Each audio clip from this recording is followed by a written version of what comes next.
precisamos tratar a todos, ricos e pobres, sem acepção de pessoas. Também instrui que precisamos ter fé que gere obras, ações que louvem e glorifiquem a Deus. E que precisamos também colocar a Deus à frente de todos os planos e projetos em nossas vidas, sempre tendo como mente, sempre tendo na mente essa declaração, se o Senhor quiser, se o Senhor permitir. E quantas vezes nós falhamos nisso, Fazemos tantos planos, projetamos tantas coisas e nos esquecemos de colocar Deus à frente. Então Tiago, ele diz, olha, coloquem Deus à frente de todas as coisas, se o Senhor permitir. Enfim, foram muitas as instruções que Tiago trouxe a nós, e espero que os irmãos e irmãs estejam empenhados em colocá-las em prática nas vossas vidas. E depois de tantas instruções preciosas, Tiago chega à parte final da sua carta, e eu entendo que mostrando aquilo que seriam os sinais vitais de uma igreja. O que uma igreja tem que ter para poder ser chamada de igreja? O que uma igreja precisa fazer para ser reconhecida como igreja perante o Senhor? Os sinais mais fundamentais que uma igreja precisa ter para que possa ser chamada igreja de Deus, para que possa ser considerada uma igreja viva e cheia de Deus. E que sinais são esses? Eu creio que como um corpo pode ser avaliado por seus sinais vitais, Quando você vai ao médico, tem algumas coisas que ele averigua em você para saber se, para ter um primeiro diagnóstico de como você esteja, Eu estou fazendo o meu check-up, fui no meu médico, e conversas, levei os exames para ele ver, e daqui a pouco ele senta ali, e verificou a minha pressão, verificou, os batimentos cardíacos, temperatura, alguns outros verificam saturação, até verificou a saturação mesmo, conversando com ele, ele botou aquele aparelhinho e verificou ali. Então, são os sinais vitais: pressão arterial, batimento cardíaco, saturação, temperatura do corpo. Assim também a igreja, corpo de Cristo, irmãos, pode ser avaliada por seus sinais vitais, que eu diria que são manifestados aqui nesse texto, na parte final desta carta. E que sinais vitais são esses que correspondem à igreja? Você vai ver, nós vamos abrir esse texto nesta manhã, mas os sinais vitais de uma igreja viva são oração, o louvor verdadeiro, a confissão de pecados, a conversão de pecadores a Deus. Se estas coisas estão acontecendo dentro da igreja, essa igreja é uma igreja viva. Essa é uma igreja que está honrando a Deus. Esta é uma igreja onde Deus está fluindo no meio dela. Quando esses sinais estão presentes na igreja, oração, louvor, confissão de pecados, conversão verdadeira. Então, toda e qualquer igreja na terra terá, como diz aqui o texto, quem sofre, terá quem se alegre, terá quem está doente, porque Tiago faz essas perguntas: está alguém sofrendo? Está alguém alegre? Está alguém doente? Tiago sabia que estas coisas estariam presentes na igreja: quem sofre, quem se alegra, quem está doente, aqueles que precisam dividir fardos, aqueles que precisam de conversão, mesmo estando dentro da igreja, que ainda precisam se converter de fato ao Senhor. Então estas coisas estarão presentes na igreja que está na terra. Só há uma igreja que estará livre de tudo isso, ou que está livre de tudo isso. E que igreja é essa, pastor? Não é a igreja do lote 15. Bem que eu gostaria de falar. A igreja do lote 15 está livre destas coisas. Não. A única igreja que está livre destas coisas, de quem sofre, de quem está doente, é a igreja triunfante. Ou seja, a igreja daqueles que morreram e que já estão no Senhor. Essa é a igreja gloriosa, a igreja triunfante. Mas enquanto aqui na terra, a igreja terá quem sofre, terá quem chora, terá quem está doente, terá quem está alegre. E Tiago sabia que enquanto vivesse neste mundo, a igreja precisaria atentar para esses sinais vitais. E nesta manhã eu quero trabalhar estes sinais vitais com os irmãos, me baseando nesta carta.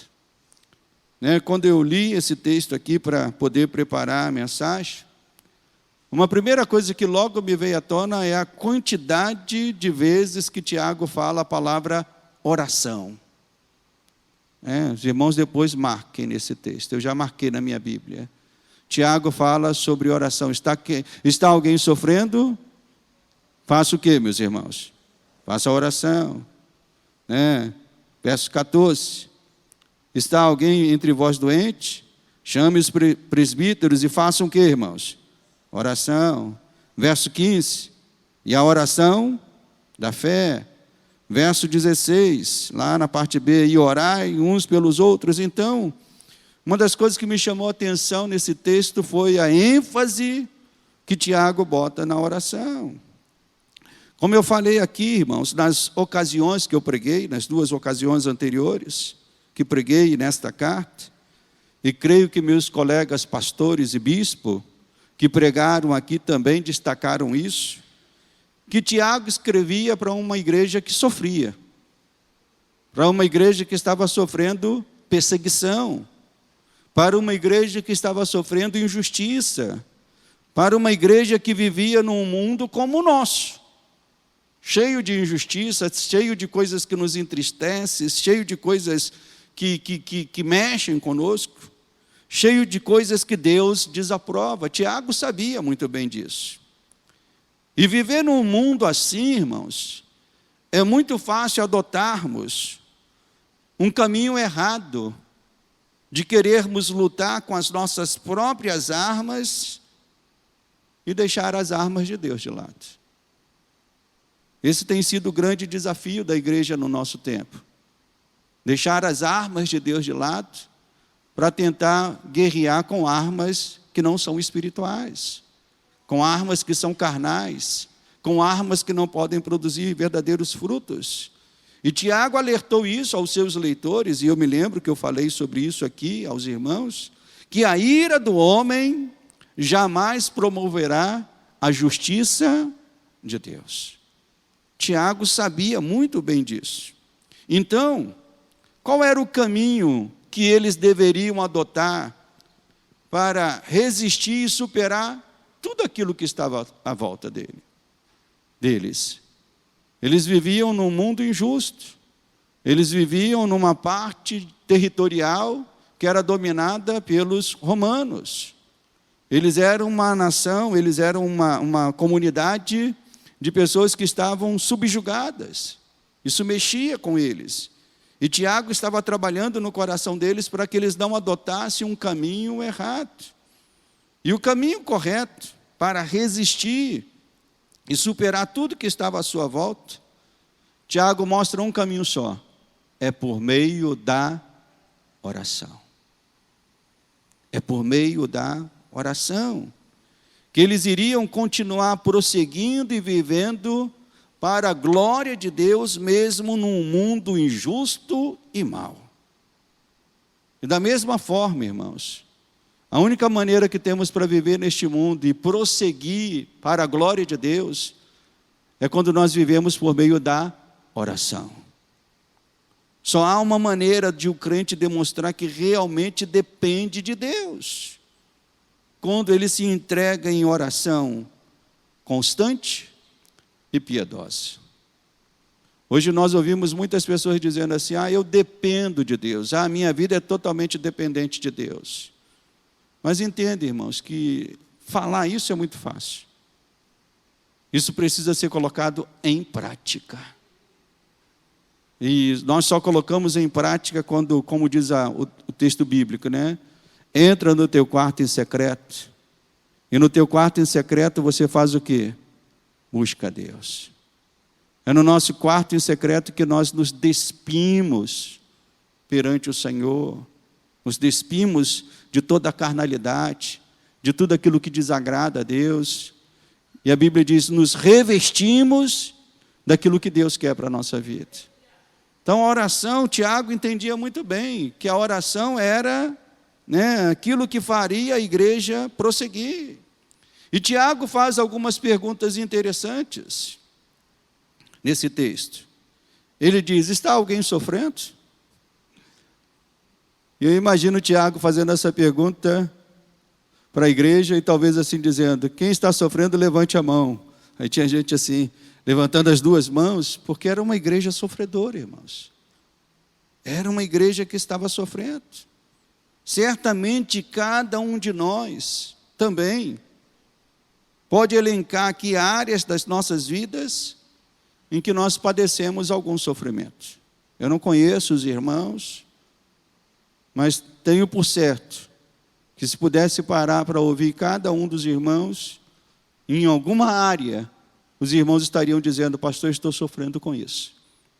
Alguma área familiar, área profissional, área de saúde. Então, Tiago, ele é preciso quando ele diz, está alguém sofrendo? O sofrimento que envolve situação familiar, o envolvimento que envolve saúde, o sofrimento que envolve alguma falta de condição social e financeira, as possibilidades são muitas de sofrimento.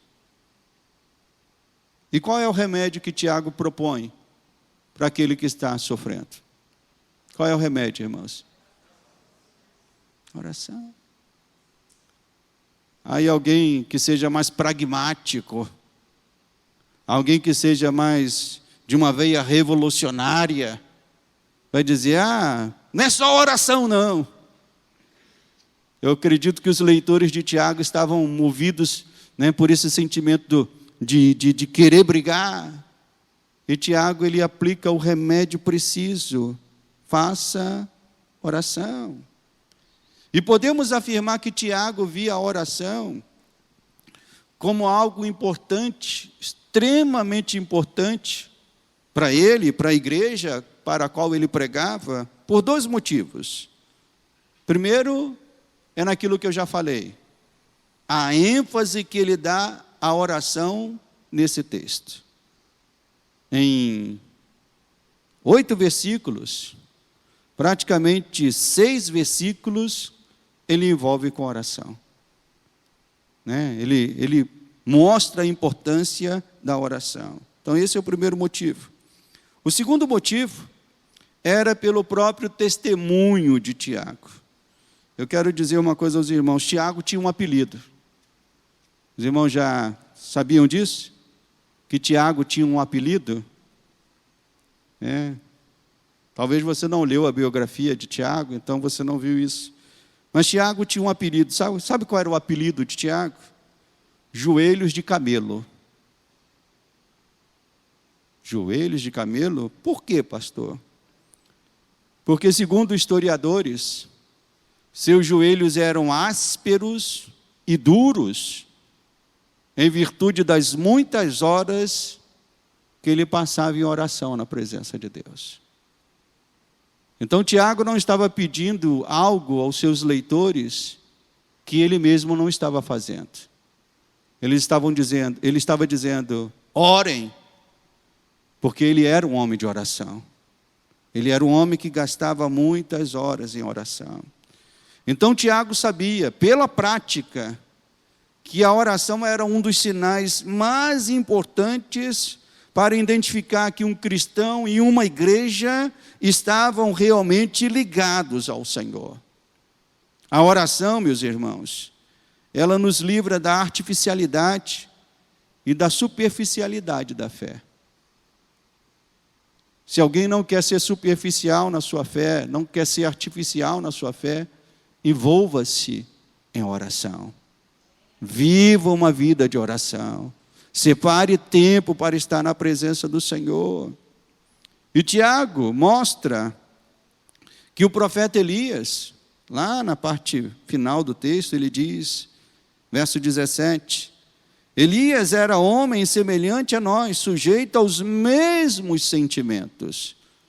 E quem já leu a história de Elias sabe, né? Que Elias chegou a um ponto tão extremo da vida dele, que ele pediu para si mesmo o quê, meus irmãos? A morte. Segundo alguns estudiosos, aquilo era um sinal claro de uma depressão profunda que Elias viveu. Ao ponto de chegar e dizer, Senhor, eu quero morrer. E Tiago diz aqui, Elias era homem como nós, com sentimentos iguais ao nosso. Mas a Bíblia diz que ele orou de qualquer maneira, meus irmãos. Verso 17, ele orou de que maneira? Ele orou com instância, com persistência, para que não chovesse sobre a terra, e por 3 anos e 6 meses não choveu. E orou de novo, e o céu deu chuva, e a terra fez germinar os seus frutos. Então Tiago mostra que Elias era um homem como nós, e conseguiu coisas tremendas por meio de quê, meus irmãos? Da oração. Então Tiago atrela a oração aqui a diversas coisas. Se está alguém sofrendo, tem que fazer o quê, irmãos? Oração. Se está alguém passando aí por um fardo e quer dividir esse fardo, orem uns pelos outros. Está alguém enfermo, faça o quê, irmãos? Oração. E aqui no caso de Elias, nós devemos entender que Elias estava numa questão também política, social, de um mundo que era injusto à sua volta. Então essa oração aqui, pedindo chuva ou pedindo que não chovesse, era uma questão também para mudar o seu entorno, aquilo que estava à sua volta. Então se há coisas que você olha na nossa sociedade que te entristece, o principal caminho para o crente é a oração. É dizer, Senhor, muda essa situação. Então, na vida do crente, a oração é o carro-chefe, é o sinal principal. Eu diria que pode ser comparado ao batimento do coração. Porque se a oração acabar, a vida da igreja acaba. A vida do crente acaba. Ele se torna uma pessoa morta. E uma vez que dediquemos a oração, isto não fará com que os nossos problemas acabem da noite para o dia. Tiago era consciente disso e nós precisamos também ser conscientes disso. Tiago não estava dizendo, faça a oração para os seus problemas acabarem da noite para o dia. Não. Os problemas não irão acabar da noite para o dia. Mas quando nós nos dedicamos à oração, isso produzirá em nós algo maravilhoso, que é uma atitude de louvor a Deus. Quem ora, quem busca a Deus, mesmo passando por dificuldades na sua vida, ele não vai deixar de louvar o Senhor. Porque a oração nos leva a uma atitude de louvor. E Tiago associa isso no verso 13. Ele diz, está alguém sofrendo? Faça a oração. E Tiago vai para o outro extremo. Está alguém alegre? Faça o quê, irmãos? Cante louvores. Mas será que essa alegria era uma alegria com a isenção de problemas? Era alegria quando nada de ruim estivesse acontecendo na sua vida? Certamente que não. Será que essa alegria era só simplesmente quando tudo estivesse em ordem na nossa casa, tudo estivesse em ordem nas nossas finanças, tudo estiver em ordem no nosso país? Será que é nesse momento que temos que nos alegrar e louvar a Deus? Talvez seja a hora de relembrarmos o que era alegria ou felicidade para Tiago.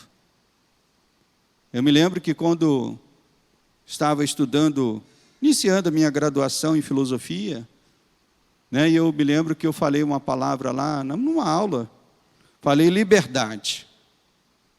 E a professora, ela me perguntou assim, liberdade em qual filósofo? E aí eu tremi. Estava iniciando a graduação, né? Que quando a gente fala a respeito de um determinado tema ou termo, nós precisamos entender aquele termo de acordo com aquele autor que está falando. Quando o Tiago fala aqui alegria, o que Tiago quer dizer com alegria? Porque quando a gente fala a palavra alegria hoje, no século 21, né, no Brasil, muitas pessoas podem associar esse termo com coisas que não têm nada a ver com a carta de Tiago. Então, quando Tiago fala alegria, está entre vós alguém alegre, cante louvores, o que essa alegria era para Tiago? E a gente pode recuperar isso, irmãos, na própria carta de Tiago. Logo na abertura da sua carta, ele nos mostra um pouco disso. Vamos lá voltar, Tiago 1. Então vamos entender o que é alegria para Tiago. Capítulo 1, verso 2.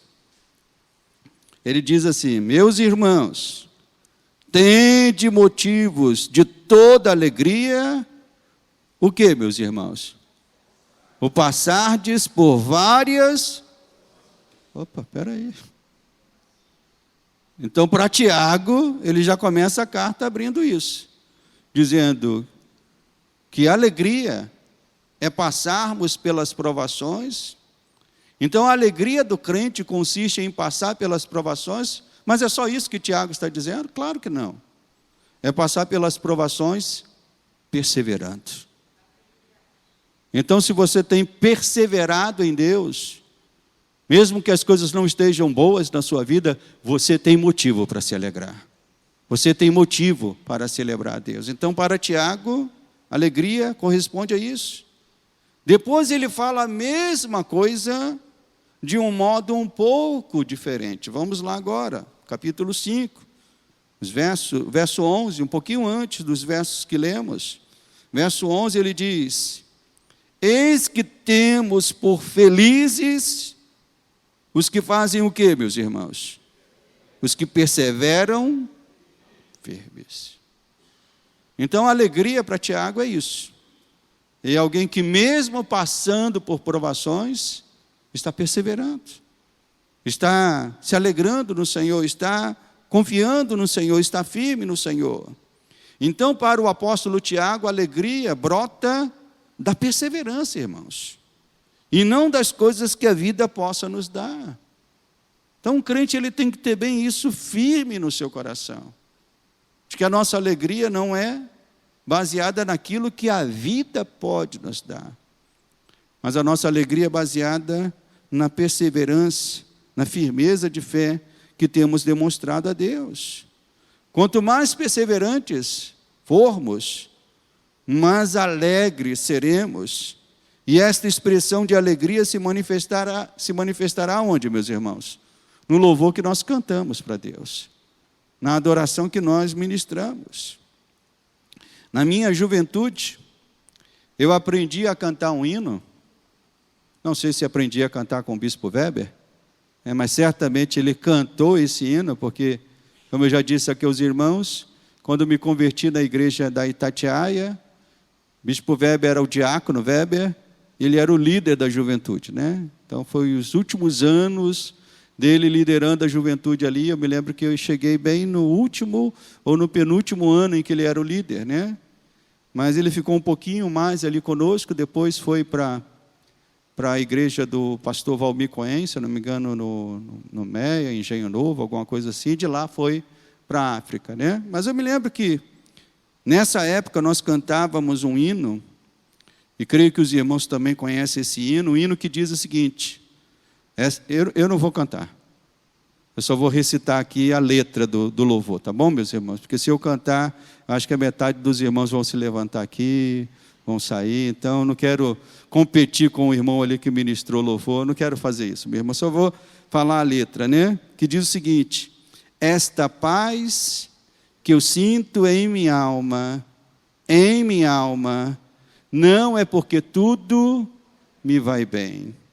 Esta paz que eu sinto em minha alma,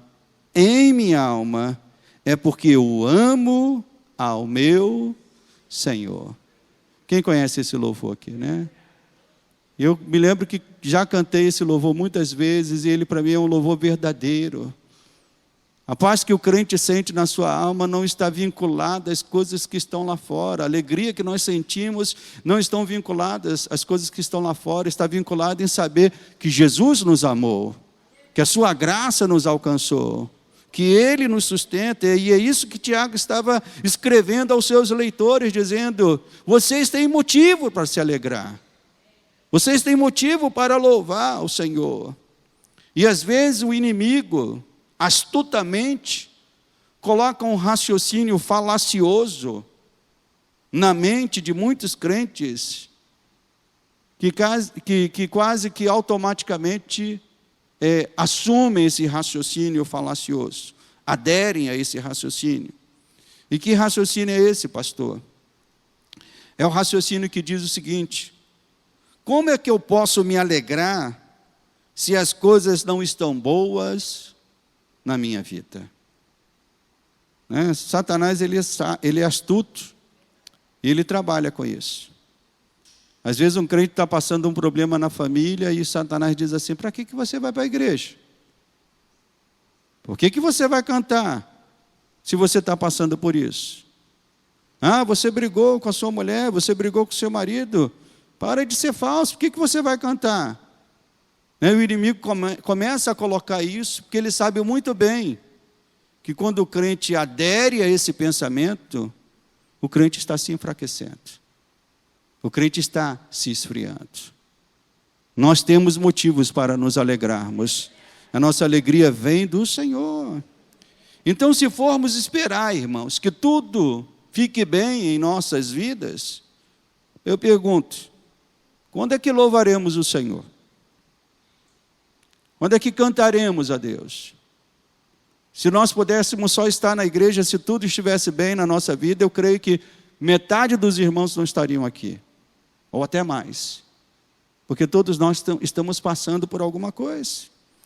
Ainda bem que a alegria para louvarmos a Deus não vem destas coisas, mas de saber que fomos alcançados pela graça, pelo amor, e de que, como diz o apóstolo Paulo, nada poderá nos afastar do amor de Cristo, do amor de Deus que está em Cristo Jesus, o nosso Senhor. Amém, igreja? Então, um sinal vital. Então, o louvor que manifestamos é um sinal da vida de Deus em nós. É maravilhoso, né? Ouvir esse louvor congregacional, a igreja cantando, a igreja adorando. Irmãos, isso é vida, é a vida de Deus fluindo no meio da igreja. E Tiago sabia disso, por isso que ele falou: olha, a igreja tem que orar, a igreja tem que louvar. E além da oração e do louvor, nós precisamos levar a sério que nossos pecados devem ser confessados constantemente. Tiago diz aqui no verso 16: confessai, pois, os vossos pecados uns aos outros, e orai uns pelos outros, para serdes curados. Muito pode, por sua eficácia, a súplica do justo. Então, terceiro sinal vital é esse, é a confissão de pecados. O salmista sabia disso, tanto que ele falou: enquanto calei os meus pecados, o que aconteceu no corpo do salmista? Envelheceram-se os meus ossos. Alguns irmãos aqui sabem bem o que é isso, né? O salmista estava usando uma figura, né? Mas nós sabemos, quando é muito ruim quando os ossos começam a doer. Recentemente eu tive que tratar uma capsulite no ombro. Não conseguia levantar o braço assim. O máximo que eu levantava o braço era assim. Daí para cima começava a doer. E fui no médico, fiz lá algumas sessões de fisioterapia, graças a Deus resolveu, né? Já consigo levantar. Mas calar pecados, irmãos, é algo que mexe com a nossa estrutura. Os ossos falam a respeito da estrutura física.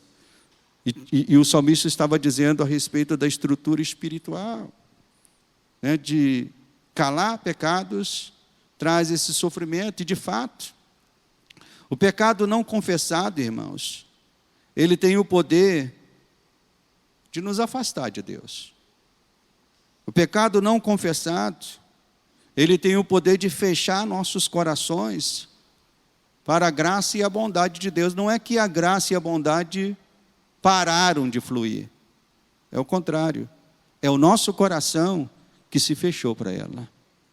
São os nossos olhos que se fecham para ela. Deus continua derramando a sua graça. Deus continua derramando o seu poder. E Tiago, como um judeu, herdeiro da tradição, ele associava o caminho da cura de enfermidades ao caminho de confissão de pecados. Hoje está mais do que provado que a angústia da alma, o remorso por atitudes desastrosas, podem levar uma pessoa a um estado de enfermidade. A ciência já provou isso. Que alguém que fique lá com a sua angústia guardada, alguém que fique lá com o seu remorso não declarado, isso provoca doenças na vida da própria pessoa. Isso já era um conhecimento antigo, que se torna um conhecimento cada vez mais público.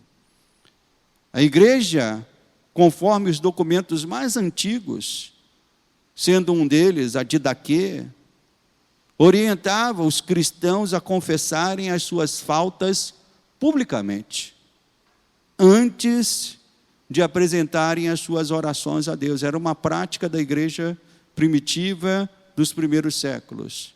A confissão pública de pecados, de estarem ali declarando. Durante alguns séculos, esta prática se manteve e mais tarde passou para uma forma mais íntima, junto ao sacerdote.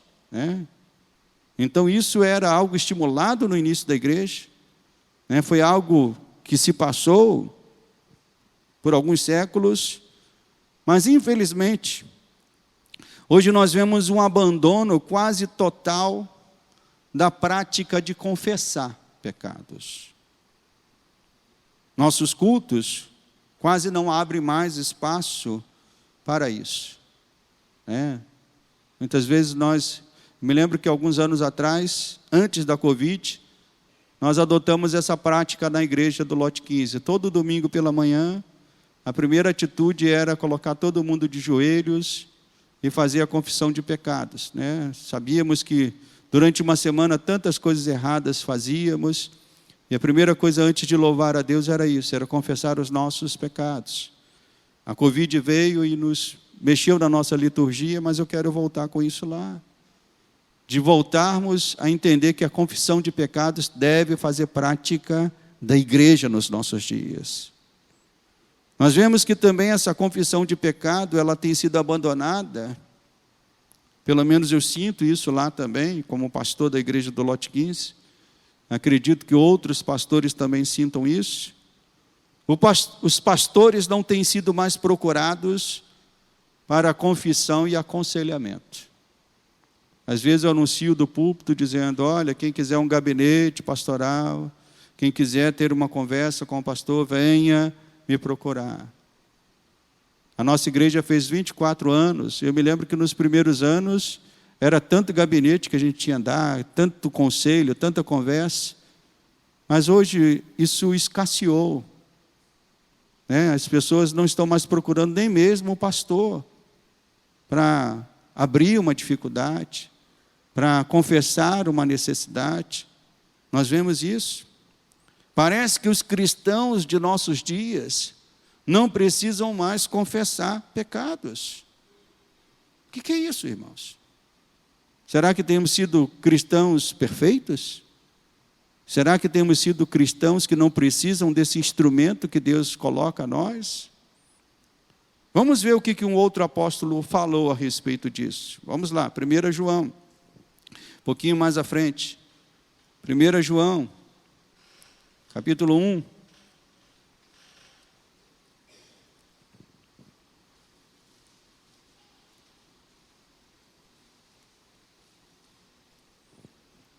1 João capítulo 1, verso 9, diz assim: se confessarmos os nossos pecados, o que diz a palavra, irmãos? Ele é fiel e justo para nos perdoar os pecados e nos purificar de toda injustiça. Se dissermos que não temos cometido pecado, fazemo-lo mentiroso, e a sua palavra não está em nós. Então, Tiago fala sobre isso, Paulo também fala isso nas suas cartas, João fala isso na sua carta, sobre a necessidade de confessarmos os nossos pecados. Então, grave isso no seu coração nesta manhã. A confissão, ela anula o poder do pecado nas nossas vidas. Na nossa luta contra o pecado, há eu diria que três fases dessa luta. A primeira fase é ser livre da culpa do pecado. Quando alguém se converte, essa pessoa é livre da culpa do pecado. Por quê? Porque todos os nossos pecados foram lançados em quem? Em Cristo Jesus. Mas a segunda fase é que nós devemos ser livres do poder do pecado. E como é que o crente é livre do poder do pecado?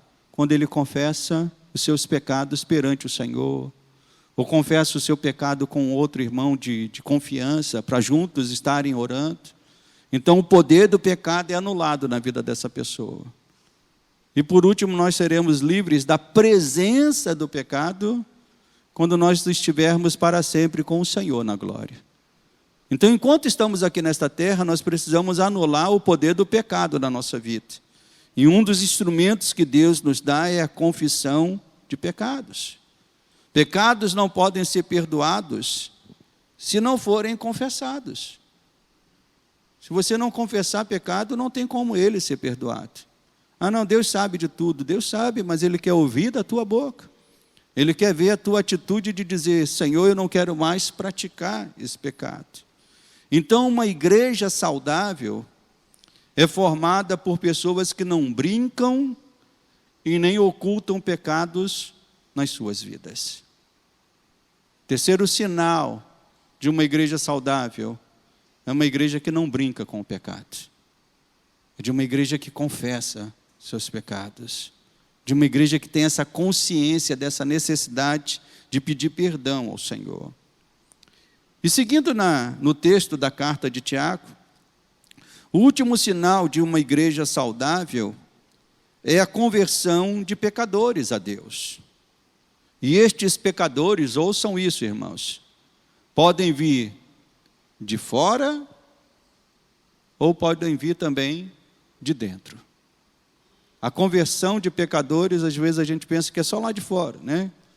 Quem está aqui dentro não precisa se converter. Não, precisa sim. Quando lemos o livro de Atos, conhecemos um pouco do contexto da carta de Tiago. A igreja primitiva, às vezes nós criamos um imaginário de que a igreja primitiva era uma igreja perfeita. Mas não era. Era uma igreja fervorosa. Era uma igreja cheia do Espírito. Mas era uma igreja também que tinha problemas. Era uma igreja que tinha ali suas dificuldades. Havia nela cristãos judeus que queriam que novos cristãos gregos adotassem a prática da circuncisão. Esse era um problema da igreja. Os judeus que se transformaram cristãos, quando viam cristãos gregos entrando na igreja, achavam que eles precisavam se circuncidar. Isso foi um problema sério na igreja por muito tempo. Paulo até teve que escrever contra isso. Havia também na igreja pessoas que queriam resolver os problemas sociais e políticos por meio da rebelião, chamados zelotes, que tinham essa ideologia lá fora, se converteram e continuaram ainda por um tempo com essa ideologia. Alguns estudiosos consideram que entre os leitores da carta de Tiago, haviam aqueles que haviam se desviado da verdade do Evangelho para abraçar causas neste mundo.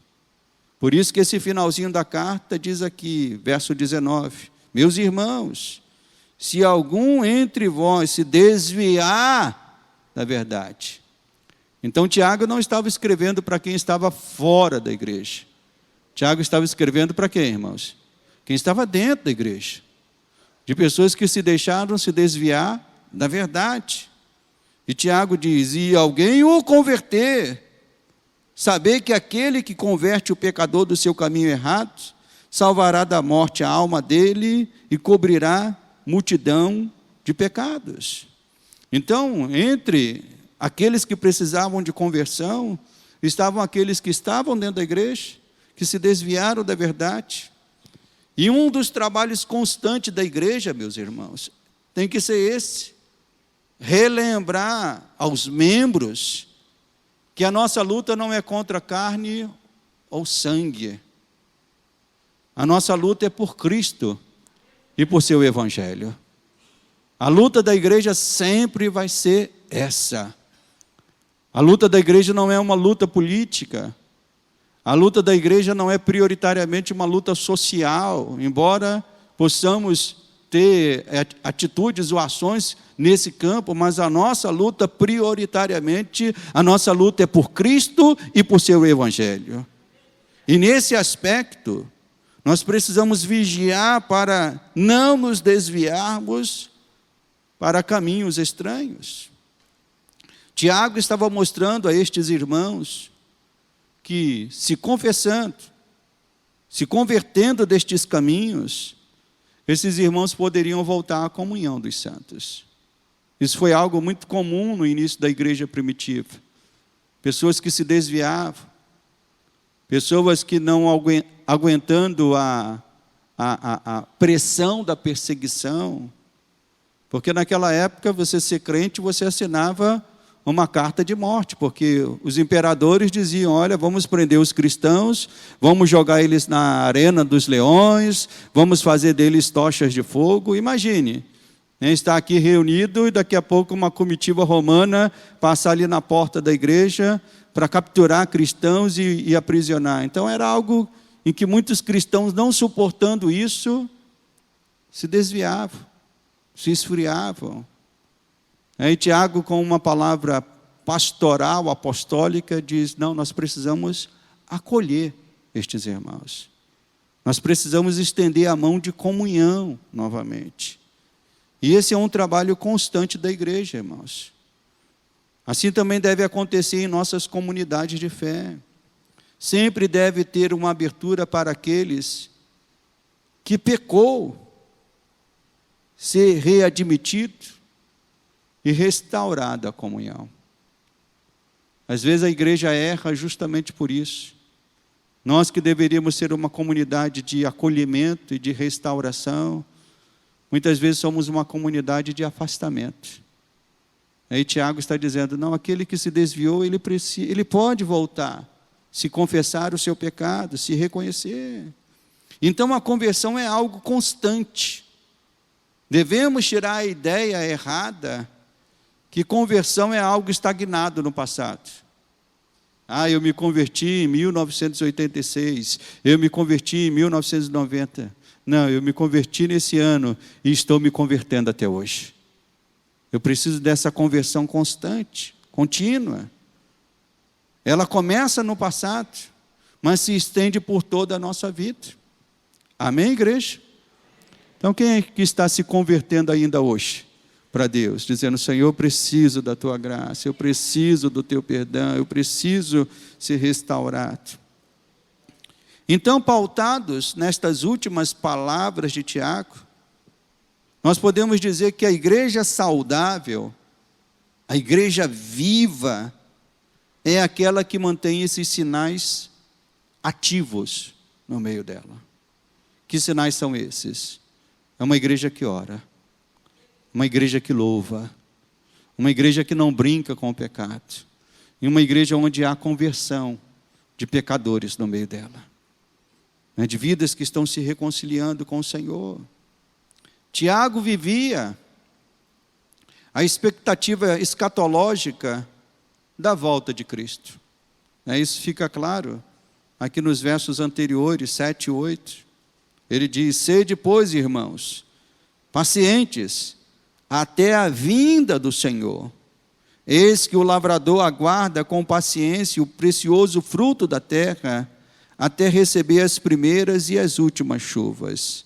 Sede vós também pacientes, e fortalecei o vosso coração, pois o que, meus irmãos? Pois a vinda do Senhor está próxima. Então, esses conselhos de Tiago estão baseados nesta premissa escatológica. Jesus está voltando, meu irmão. E se Jesus está voltando, as coisas mais urgentes que a igreja precisa fazer são essas: se manter em oração, se manter louvando, se manter livre da culpa do pecado e trazendo pecadores aos pés de Cristo Jesus. Quando Cristo voltar, boa parte daqueles que estão dentro da igreja, infelizmente, não subirá. Não subirá por quê, pastor? Não subirá porque deixaram de cuidar dos sinais vitais e morreram. Morreram dentro da igreja.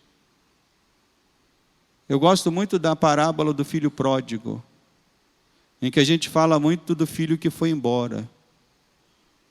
Mas o filho que estava dentro estava morto, estava frio, estava afastado do Pai. Então nós precisamos cuidar assim também daqueles que estão dentro da casa do Senhor. E Tiago sabia muito bem disso. Por isso que Tiago não estava dando instruções de como a igreja ser uma igreja relevante na sociedade, não. Tiago estava trazendo de volta à igreja aquilo que eram as coisas mais fundamentais para uma igreja viva: orar, louvar, ficar livre do pecado e trazer pecadores aos pés do Senhor. Tiago sabia, e nós devemos saber, que a igreja não foi chamada para fazer muitas coisas. Há quem queira que a igreja acabe com a pobreza do mundo. Há quem queira que a igreja acabe com a criminalidade. Há quem queira que a igreja enfrente a corrupção na política. Há quem queira que a igreja faça muitas coisas. Aprendemos com Tiago ao longo da carta muitas coisas. E nesta parte final, como um resumo, como um suprassumo, que a igreja tem que fazer aquilo para o qual ela foi chamada para fazer: orar pelos que sofrem, pelos que estão enfermos e pelos que estão aflitos. Está alguém sofrendo? Faça a oração. E é isso que a igreja tem que fazer até Jesus voltar. Orar pelos que sofrem, orar pelos enfermos, orar pelos aflitos. A igreja precisa louvar a Deus, manifestando a alegria que não está presa às circunstâncias. Está alguém alegre? Tiago não coloca assim: está alguém alegre porque recebeu uma bênção? Está alguém alegre porque passou num concurso? Está alguém alegre porque as coisas na família estão muito bem? Tiago não coloca isso. Porque para Tiago a alegria do crente é uma alegria que consiste em perseverar, em estar na presença do Senhor. Então, louvar a Deus, manifestando esta alegria que não está presa às circunstâncias. A igreja precisa tratar o pecado com seriedade e promover a conversão diária e constante do pecador a Cristo. Muitos acham que isso é pouco. Isso é pouco. Mas eu digo aos irmãos, não é pouco. E é o que Deus espera da sua igreja. Que ela seja uma igreja que ora, que louva, que trata o pecado com seriedade e que traga pecadores aos pés do Senhor. Amém, igreja? Você quer fazer parte de uma igreja viva? Faça estas coisas. Pratique estas coisas. Vamos nos colocar de pé.